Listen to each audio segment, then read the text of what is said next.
So what's going on, everybody? It's Death for the Cloud Chaser TV. We back up in this thing again, man. We got a special guest online. Can you introduce yourself for me? Peace and power. Peace and power to the family of the struggle. My name is Karim Johnson, better known as Blizz, B-L-I-Z, out of East New York, Brooklyn. Husband, father, activist, brother, soldier, true representative of the universal truth of our people. Salute to you all. Salute, brother, salute. Blessings. You touching our platform. So like brother, a lot of people who don't know your come up. I want to take them back, man. Like, I know you speaking behind the scenes, and a lot of people want to know, like when you started the whole going out to the general public and doing something bigger than yourself. You was telling me starting in like 1979. Can you speak on that Can for you me? speak on that for me? Well, I can speak on my beginnings. My beginnings come from my father, my first enlightener. My father was one of the firstborn nation of the universal nation of gods and earths, and actually studied with, walked with, and was arm in arm with the father, Clarence 13X. So he was my first enlightener. Taught me everything about the nation of gods and earths, about Islam, and that was really my beginning. This comes from in the household. He practiced Islam and named me after his first imam. Because he made a transition from the nation of gods and earths to the nation of Islam, and then started practicing Orthodox Islam under the Sunni faith. So from him, I got that knowledge of self. From my mother, my old earth, who was more than a black nationalist. She was somebody who was really, really serious and committed to our people. So my consciousness, my awareness of self came from me being born into it. I was birthed into it. Everything that was in my household revolved around it. So my studies came at a very, very young age. I had to read Huey's books. I had to read the Miles Red book. I had to read Che Guevara at, 9, 10, 11 years old. My first Ramadan was at 10 years old. This is something that is not new to me. I was birthed into it. And as far as the political activity goes, my father worked for a lot of nonprofits.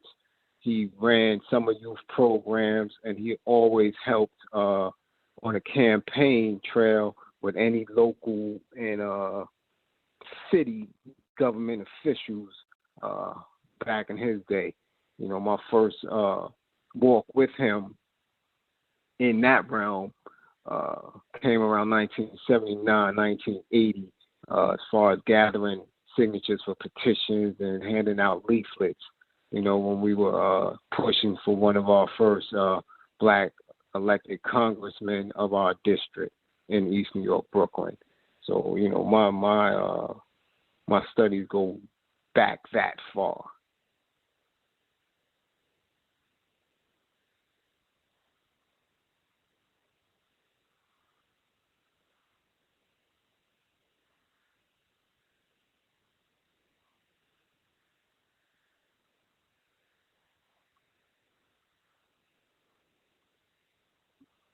So with that being said, brother, sorry for the delay.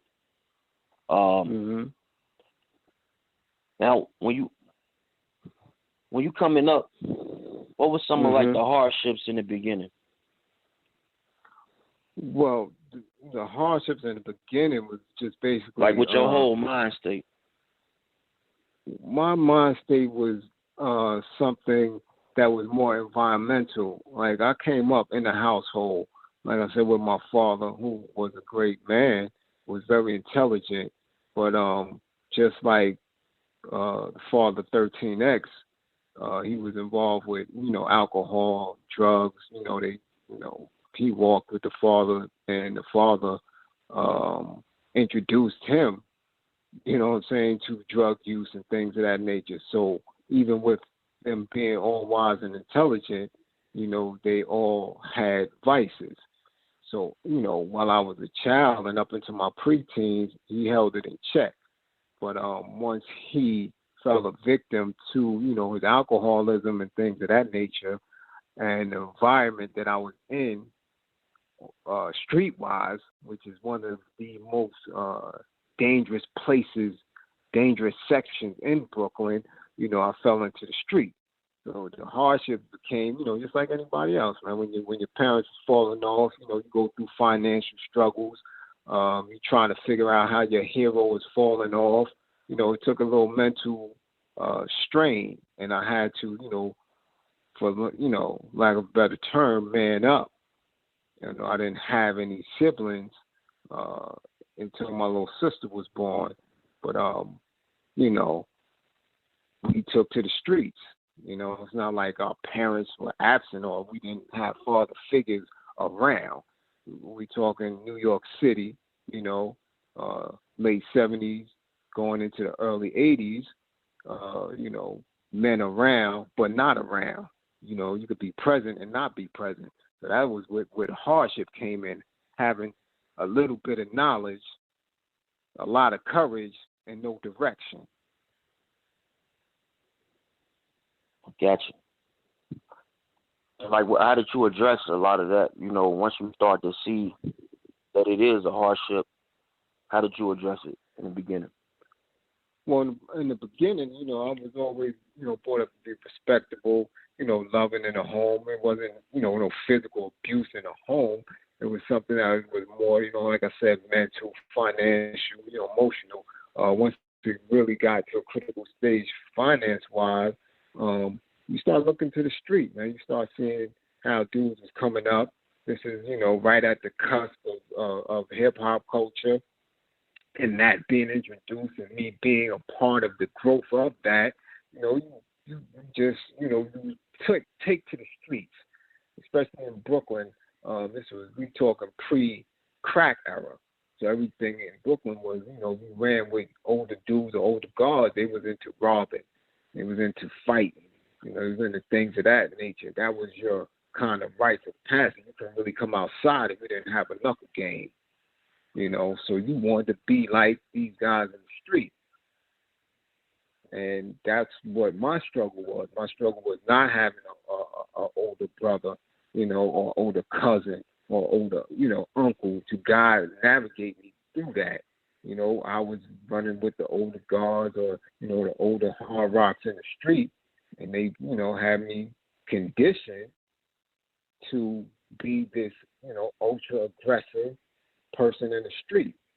It wasn't where you can showcase your intelligence. It was more, what can you do with your hands, and what did you have the courage to do in the streets?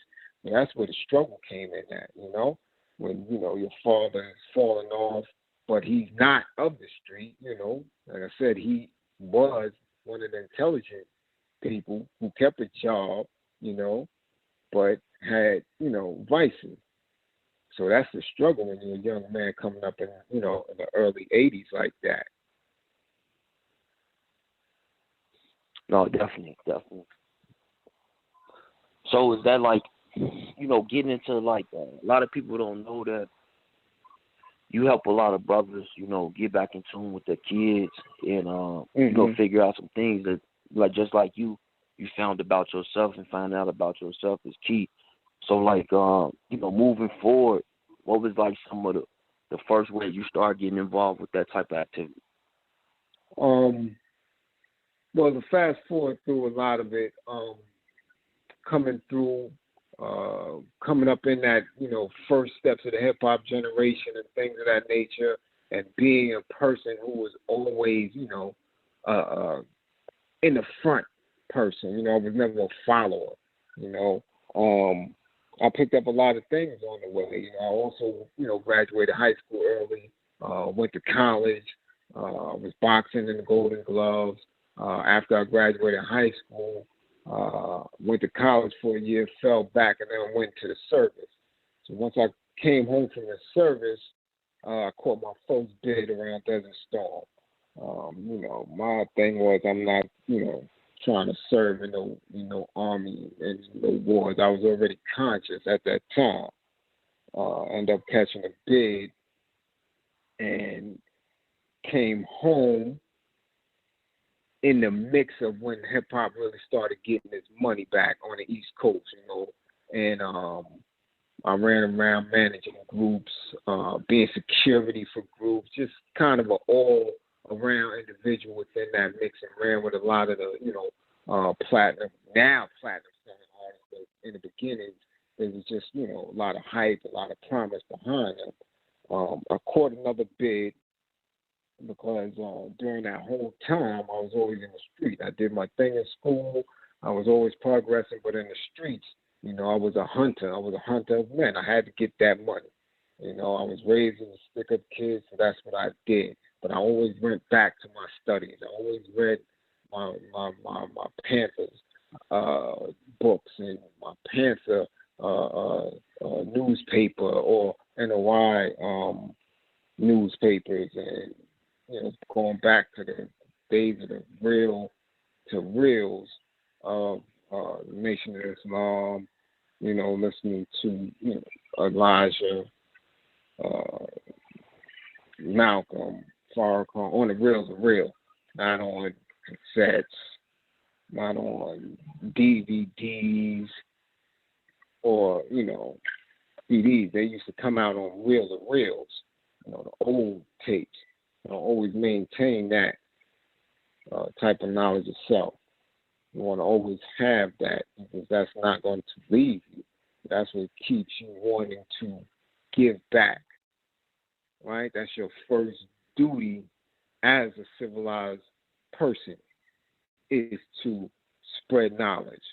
So that never leaves you. So even during my incarcerations, I always gave back. I always was a champion of justice and equality. You dig? So that never left. Once I did almost a decade behind bars, I came home, and it was a program that was just getting off the ground that one of my buddies that I came up with happened to be spearheading. That program was called Ceasefire. It came out of Chicago, so New York State was adopting it, where you had people who were and are credible messengers, somebody who the streets know is somebody who's not a rat, and can reach those individuals in the street to get them to stop with the gun violence, right? To catch them before they, wreak havoc in the communities. And that's right. Sort of, the beginnings to the present, to, kind of be that vessel, that vehicle to to help these younger brothers do what they need to do. So, like you right, I did skip a bit, and like you said, I want to go back to something. Like you spoke about, you being conscious of what was going around you, even with your father growing up. Mm-hmm. So, like when you did have that hardship again, when you had when you were incarcerated, mm-hmm. What did you feel that was a setback for you? Like, how were you feeling at that point? Well, when I was inside, when you're inside, you basically, if you are going in the doors from when I went in, I didn't go in as a child. You see what I'm saying? I didn't go in until I was in my 20s. So there was no element of fear. For me, it was more of a waste of time. It was a waste of opportunity. It was a waste of my potential, because I knew better. I already knew what it was about. You see what I'm saying? I was more angry with myself for, living in that lifestyle that I was living in, that kind of in and out of the mix. You see what I'm saying? That kind of, you're on one side doing what you're supposed to do because you know who you are, and then again reverting back to trying to damage the system as much as possible, trying to quote unquote damage Whitey, running around with his rage and anger and not having no direction for it. So my thing was, it was a waste of potential for me, because prison has not been what it once was, where you're going through and you kind of getting this learning, you're kind of finding, other people who guide you through this. It's become a joke now. You have a lot of things that was going on in there that really wasn't. And it was just a waste of time for me. It was a waste of time. As I said, when I went in there, I was already a veteran. I already had college under my belt. So there's nothing that I'm going to benefit from in there, at all. There's no more, in New York State, there's no more college courses other than theology. You can be a priest. You can have knowledge of the Bible and Catholicism and all that if you're in jail. They'll give you a master's degree in that.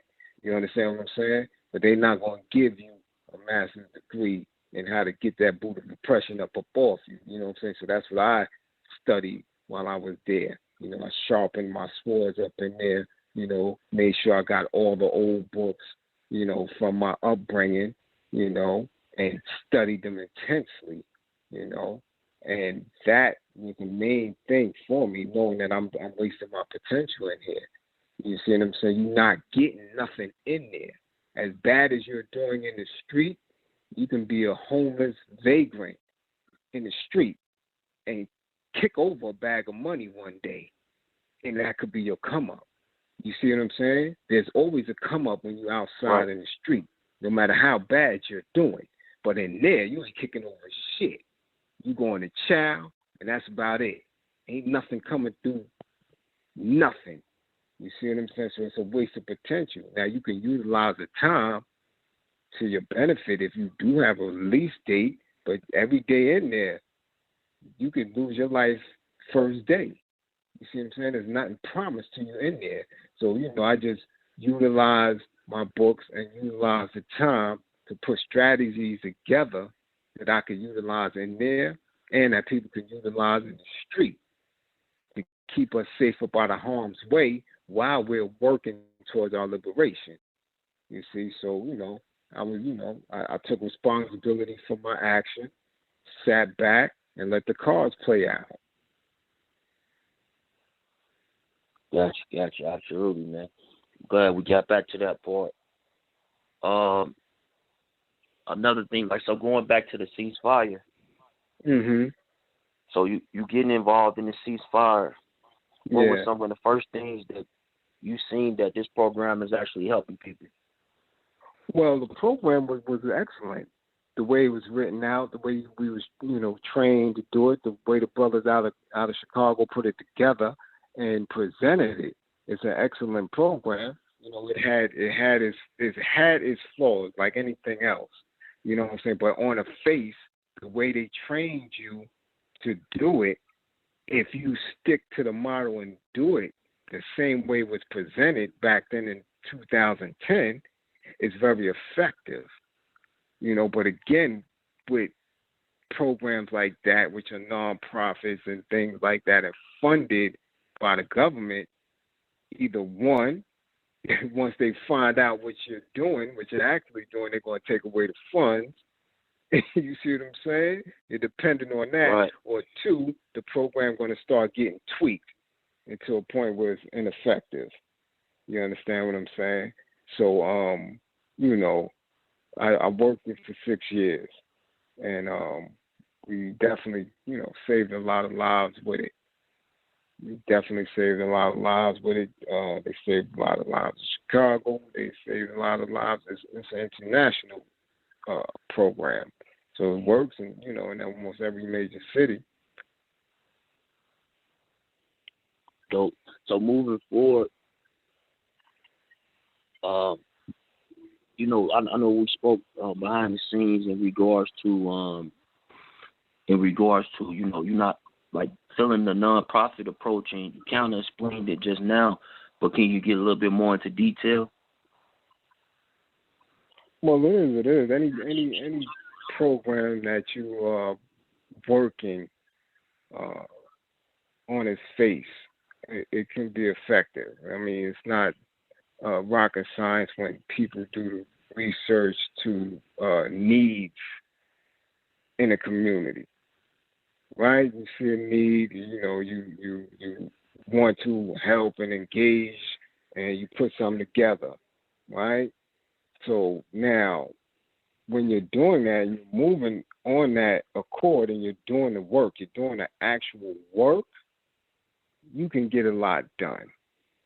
The trick is now you're trying to reach more people, right, and causing yourself to be exposed to different elements.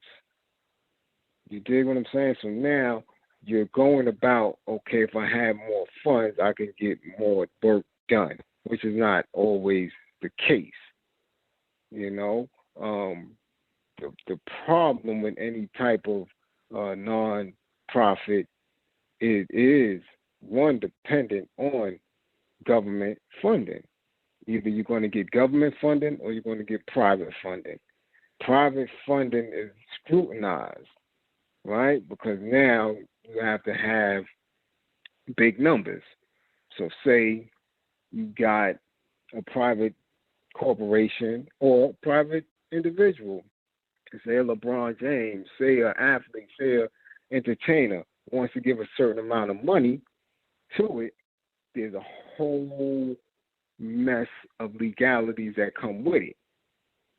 That's why you don't see a lot of them do it. A lot of people always say, well, why the athletes don't give, why the entertainers don't give, this, that, and the third. One, they have to have somebody that they can trust when they're giving that money up.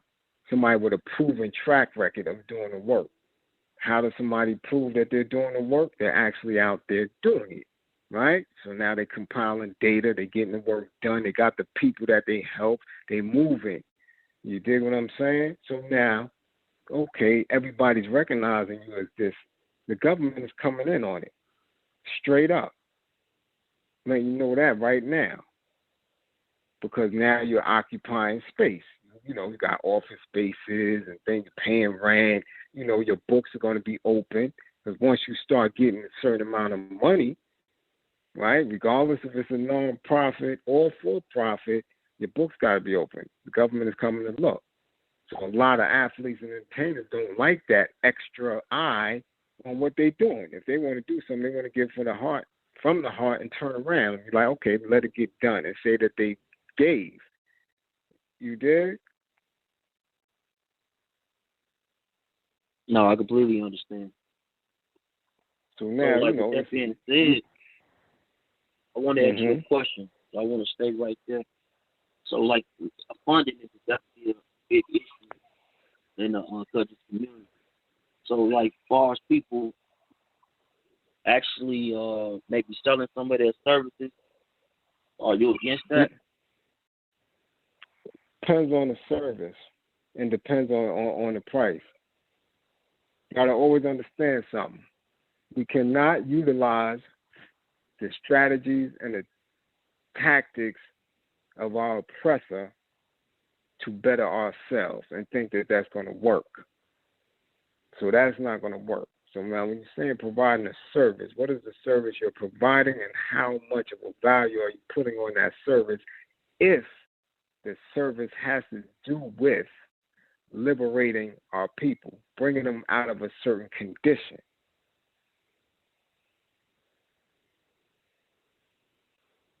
Okay, I got you. You understand? Capitalism is built on layers, right?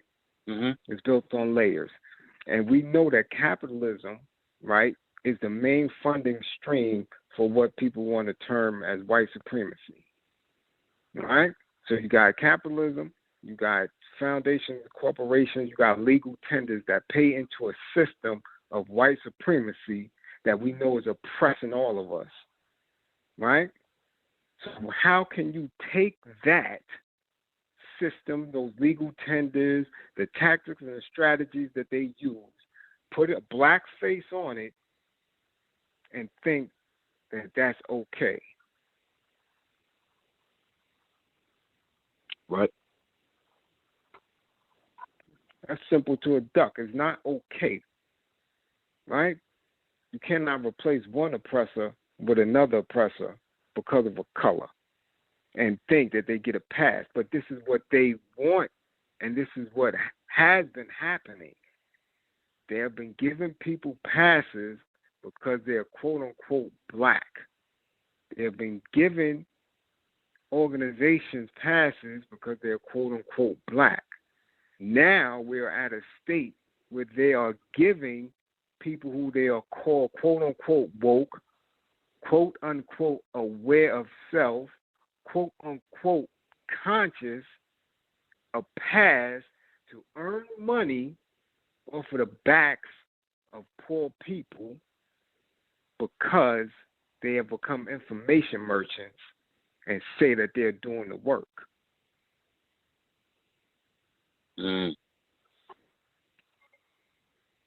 So, of like course, with I'm that going to have said, an issue. That's what I was about to say. With you have an issue. I noticed that you pinpointed Sonetta. Do you really have an issue with Sonetta? Listen, I have an issue with any man, any group, or any entity that is oppressing my people.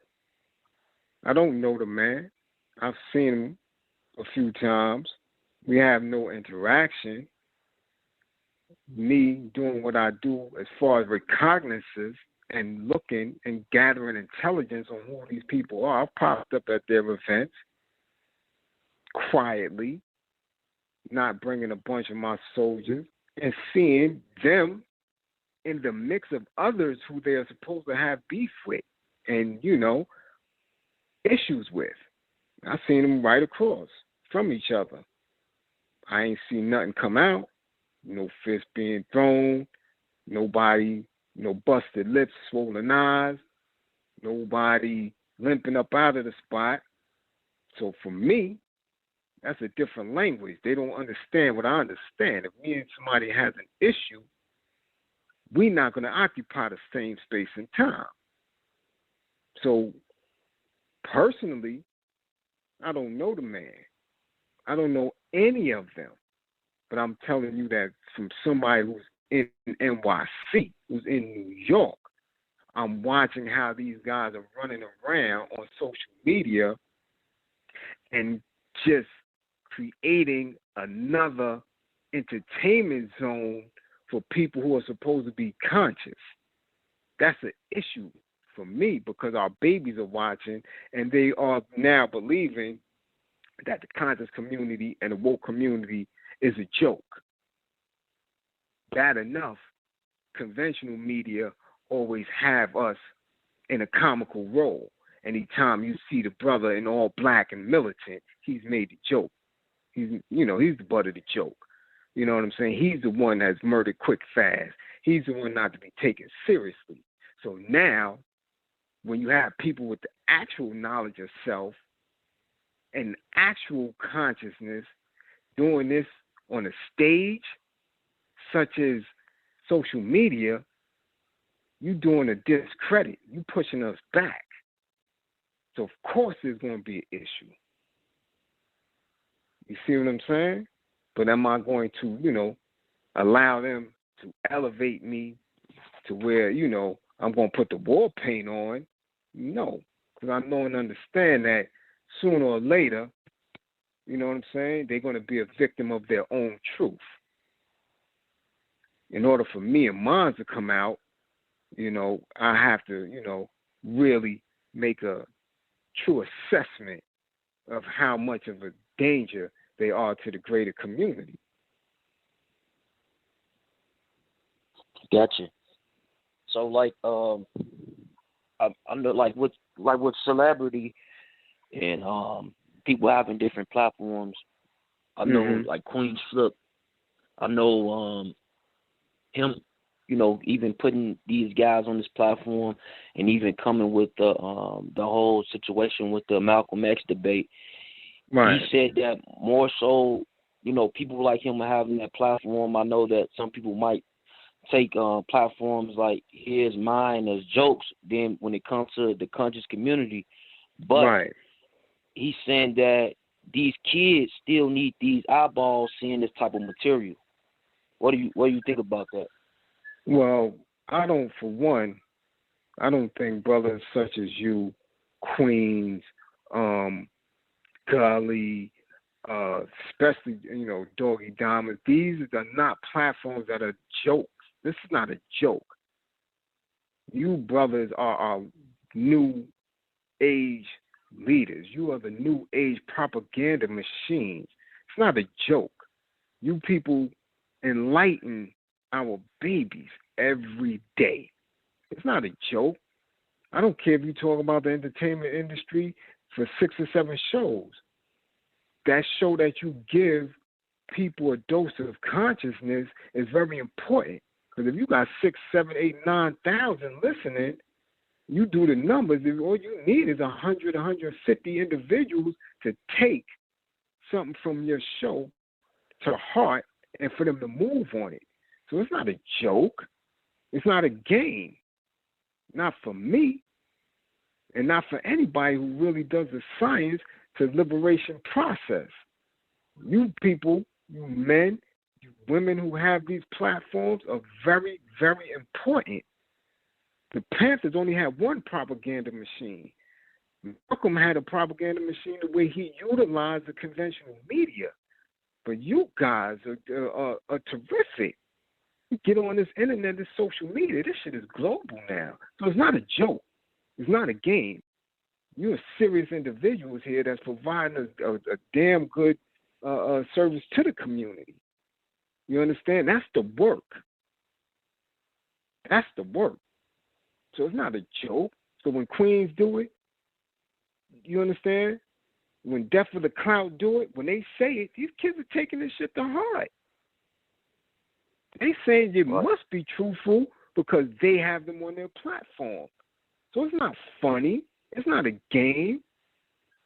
And anytime I'm on one of these platforms, I'm on it. It is the utmost sign of respect. I'm on it, and I don't play games with it. Not at all.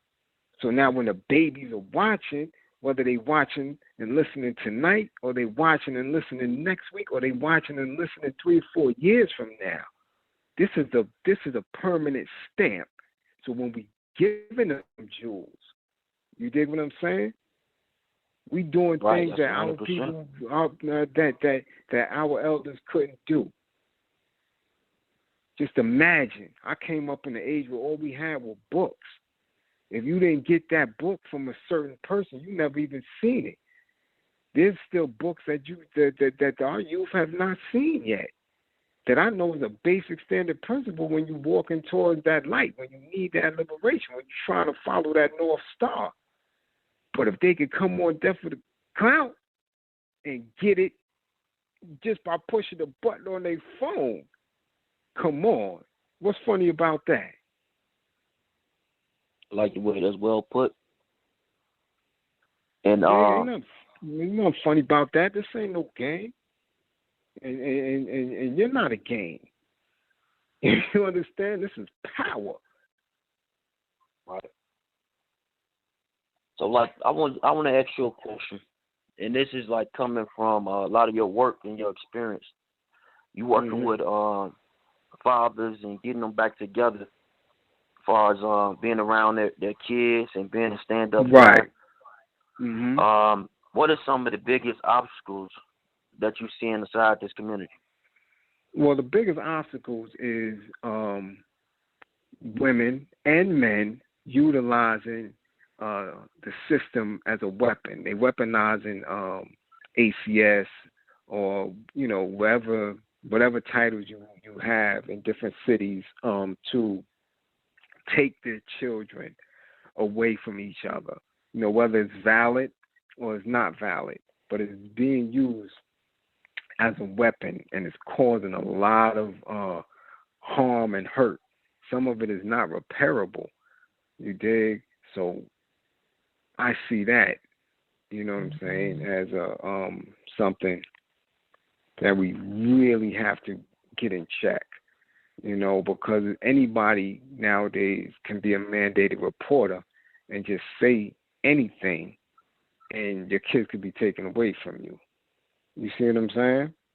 You could be the best of a parent, and you could be a couple together. If somebody reports that you and your wife or you and your child's mother abused the child or said something wrong, or your child happens to make the wrong decision around the wrong people, you got a ACS investigation. Absolutely. You dig? So now that you have a generation, which was my generation previous, where they utilized the prison system, right, to enslave us and to make money for this country. Now you have people who smartened up and never been to prison, never, broke the law, but they have to get them, right? They have to get more than their regular tax dollars from these people. So now ACS, right, is weaponized to get that, because once you catch that case, a whole new crop of people in the system get paid off of your misfortune. You got the ACS judges, the ACS stenographers, the court building, the ACS, what do you have? Court officers in there. All these programs and institutions and mechanisms are paid now off of that misfortune, right? Who really don't care about the child.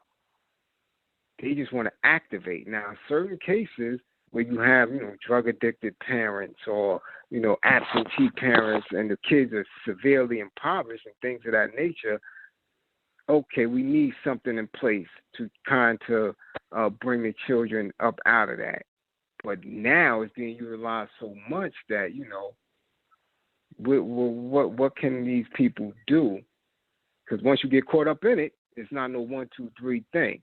Once you get caught up in it, the average ACS investigation is 6 months to a year. And that's how I meet these fathers, because they're mandated to come to this program. They're mandated to get either anger management and parenting skills, or all three: parenting skills, anger management, and domestic violence, batterers accountability certificate. So that's, just being with me alone, that's 12 to 16 weeks. You understand what I'm saying? Not to mention going back and forth to ACS court, taking time off from work, and everything that's involved with it. So that's being used as a weapon to further distance our people, from reaching our goal, keeping us another level behind. What's becoming more and more prevalent is people that come from outside of the country who have different value systems, right? Our brothers coming from the continent, people coming from the Caribbean, people coming from Asia, where there are mainly male-dominant presence in their home and how they conduct themselves, and they come to this country and catch the case. You see what I'm saying? It's a game. So the best way to prevent all that is to have knowledge of it, to know exactly what's going on. Us as black people who have been here know how to get around certain systems. But right now, our main thing is life preserving. The preservation of black life is being attacked. It's already been activated. We already know about the racial discrimination. We already know about the imprisonment, but now they're coming after black bodies, black organs, right? Rituals and all type of craziness. So prevention is the key. Our people have to soldier up. So it's not about how many books you done read. It's not about how many documentaries you done watch. It's not about what you can quote and debate. It's about putting in the work and actually changing the direction of people's lives so they can have a life, and securing time and space in order for us to grow. Absolutely, man. I definitely dig that. And moving forward, man, I know I don't want to keep you. I know you got things to do, but what's next? Well, next, right now, I have a network of brothers in New York City that we are formulating a strategy to keep our black women safe and out of harm's way. There's been a new phenomenon over about 2 or 3 years where our women are being severely disrespected, attacked, raped, and robbed by young men, by black men, right? And we are on alert and on alarm. So we're actually working with a few different organizations to get together, right, to actually be in the streets and having people have specific jobs to keep our women safe. One of the such networks is called the Asada Alert Network, right? And the framework for that is coming out of the prisons. There's a few solid brothers that's in prison now that sent out the skeleton framework for the network. So I'm working with those brothers on that, along with reaching back to some of the established organizations and networks and men, such as the Nations of Guards and Alerts, such as the Damus, such as the Crips and the folks and anybody out there in the streets, right, that really claiming something. Let's start claiming life. Let's start claiming our black women, because we don't have our black women. We don't have them at all. We don't have them. The black man has lost his queen. So all them dudes talking about they playing chess. Ain't none of y'all playing chess, because you done lost your fucking queen.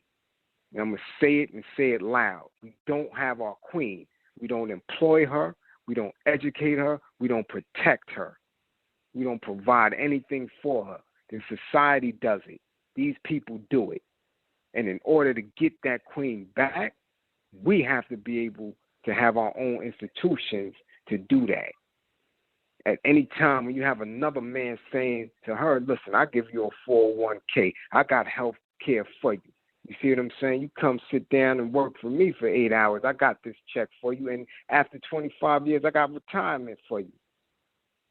She's acknowledging him as her man, whether she want to believe it or not. In order to get your queen to leave that bullshit alone, because you know that she's being holed, that man is holding her out, telling her when she could go on vacation, telling her how much time she could spend with her kids, telling her if she could even have a man. So what does she do? Okay, I'm with you, Pops. You got me. I'm straight. I ain't got to worry about you. You dig what I'm saying? Until you get your queen back on the board, you done off. So we have to start first by protecting her physically. Then we can get into her mental and get her reconditioned and re-trusting us. Because every time she gave us the trust, we fucked it up. We pimped her out. We put her on the stripping pole. We sold her out into the industry. So she doing ghetto gaggers and all that kind of foul shit just to get in the movie and all type of bullshit.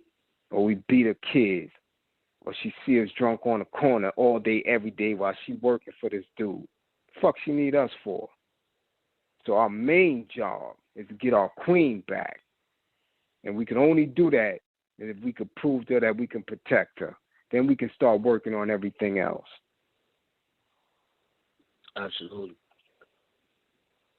So with that being said, man, we definitely appreciate you blessing definitely Cloud Chaser TV, man, our podcast, and giving us some insight on Karim Bey. And can you give me your social media? Oh, my social media is always my government because it's always public. You dig what I'm saying? I'm Karim, Karim Johnson on Facebook. Same thing on Twitter. My Instagram is Blizz, B-L-I-Z, _ East New York, E-N-Y. Blizz, B-L-I-Z, _ E-N-Y. You can find me on social media. You can look up my books on Kindle, on Amazon, Kindle, Direct Press.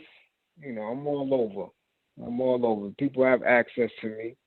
They have direct access. DM me, inbox me. You dig? I'm not hiding. I'm public all the way around.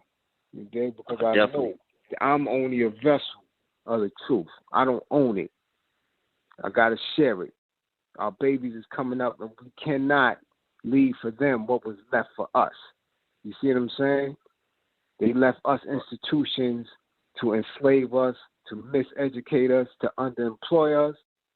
We can't leave that for them, right? Something has to stop. Right. And I'm sorry about that. I said your last name Bay, but I was thinking of Cosmology Bay. Because Cosmology Bay, that's my young comrade, Karim Bay. That's my young comrade. Everywhere I go, he's there, right? We do this together. You dig? So definitely shout out to Bay. Shout out to Bullets Gotti, Doggy Diamonds, all social media platforms. And y'all are our propaganda machine. Don't let anybody ever try to discredit you or act as if what you're doing has no importance. I don't care what truth you expound and expose on. You guys are next. You are our Ed Bradleys. You dig what I'm saying? You are the ones who are going to take this to the next level. So I definitely appreciate you having me on. I'm always available. Reach out. Any information, that needs to be, expounded on, especially here in NYC or Brooklyn. Any events y'all need, clarification on, I'm here. Hit me up. Absolutely, man. Blessings. I asked the chat that they have any questions. Man, they pretty much in support with everything you saying. So with that being said, man, salute, man. Blessings. Yes, salute. Peace and power to the people of the struggle. A divine mind knows, a divine mind shows. We will win. I guarantee y'all, we will win. Peace and power.